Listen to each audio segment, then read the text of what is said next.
Hi there everybody, welcome back to the channel. Went and checked the mail today and I thought I'd do a quick preview video of some of the goodies that I got. This is a sheet of movement trays from Every Little War. Now I've got a couple of these. I did some in the 25 mil, which you see in front of you, and some in the 32 mil, which you'll see in a second here. And yeah, basically this is for my big kind of hoardy type armies, and I play skeletons and zombies for the undead guys. Putting together a small, stupid little grot army for Sigmar for skirmish. I'm also doing a whole bunch of Imperial Guards, so Astra Militarum.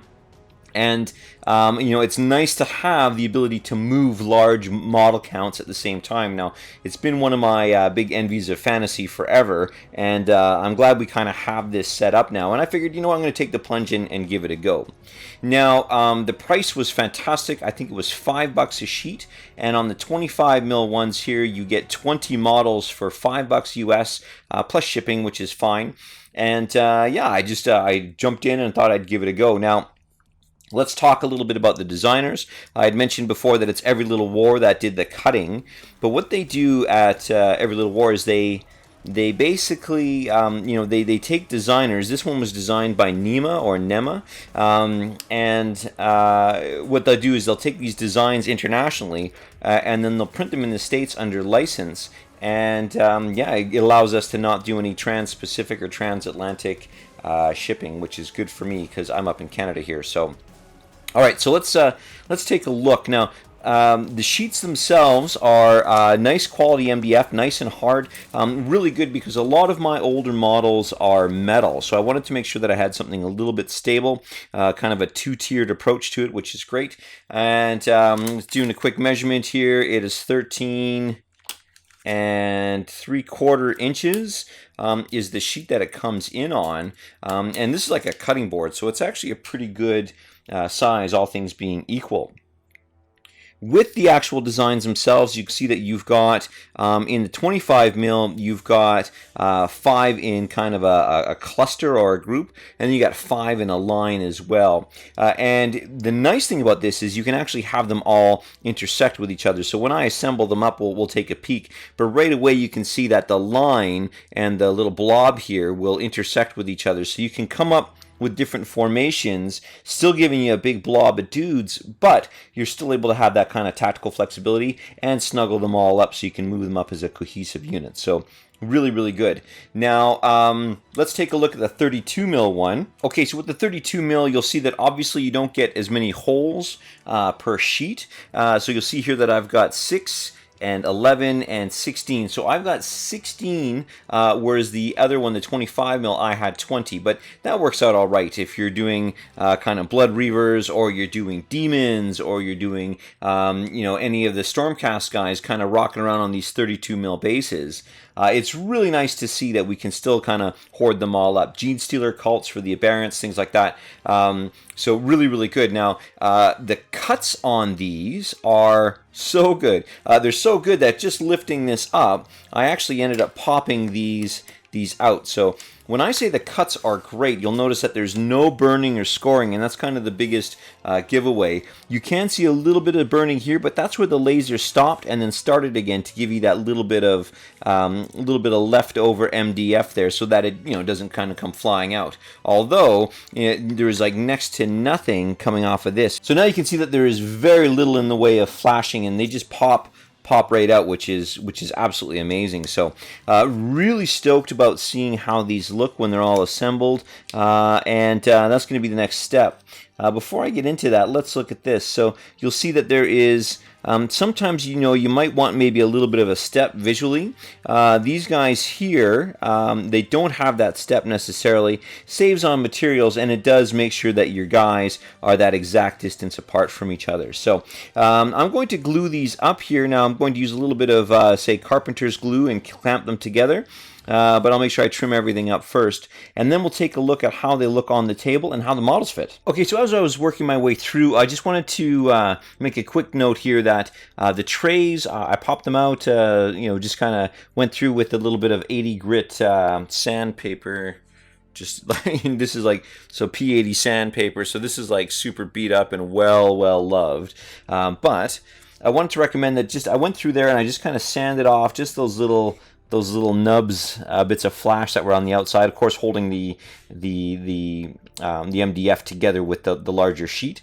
But what I did want to do is show that although the fit was quite good initially, and I was really impressed with it, it might have been a little bit too snug, and I was a little concerned that it would start pulling paint off my bases here. So what I did is I just went with the sandpaper again, and I just got it so that it was just about like a millimeter away from fitting. So I just sanded around the outside just so that would be there, and then you'll see that it still moves together, and I'll use them literally as trays. I also tend to weight my bases, so that'll keep them in the trays as well. So just apply a little bit of that P80 sandpaper to the inside, just to get that right fit. Just not even like where before it was just a little bit of a friction fit. I didn't really want that, so all I did was apply a little bit of sandpaper, but like we're talking like a 2-second swipe with the P80 sandpaper, and it totally opened them up. So I just went through, thought I'd mention that, and back to building. Okay, got them all sanded up, and just going to glue them together. Figured I'd might as well film that as well. I'm taking regular, everyday carpenter's glue, and I'm just going to go in here and very carefully I'll put a little bit in each of these middle spots here. Now with the carpenter's glue you don't need very much, and I don't want it to spread too much. Okay, so I'll just get these going, and just around the edge I'm going to do the smallest kind of bead around the edge.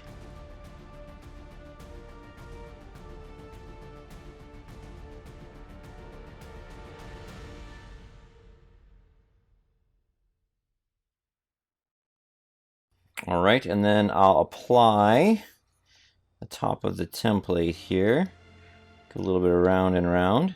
Now it's still going to work its way out, which is totally okay. So what I'll do is I'll apply a little bit of pressure. I've got these little clamps I picked up from the dollar store, but in the interim I'll just use my thumb to kind of take that bead off there. But I'll apply some clamps, or I can apply some pressure on top, and I'll just stick my finger in and around and just kind of tidy up as I go. But it should clamp down and should stick together fairly nicely.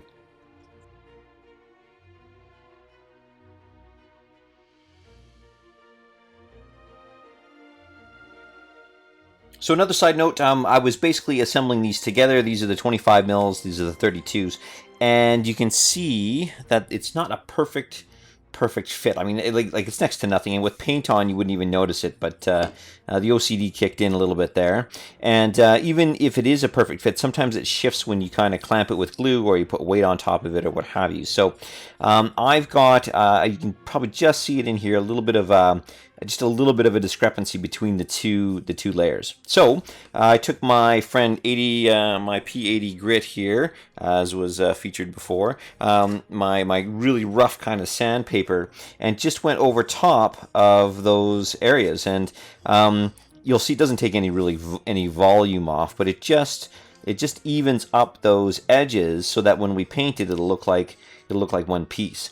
Another option that I've seen as well, that I kind of took, was on my other one here. I don't even know if you can see it, but I took there was a little bit of a gap. I clamped it kind of in the middle here and had a little bit of a gap in there. I just took some carpenter's glue on my thumb and just kind of massaged it into the little space, the little gap that's there. And then when I went over with the sandpaper, after it dried, of course, then when I went over with the sandpaper, it just all evened out anyway. So it's a great kind of gap filler for the MDF.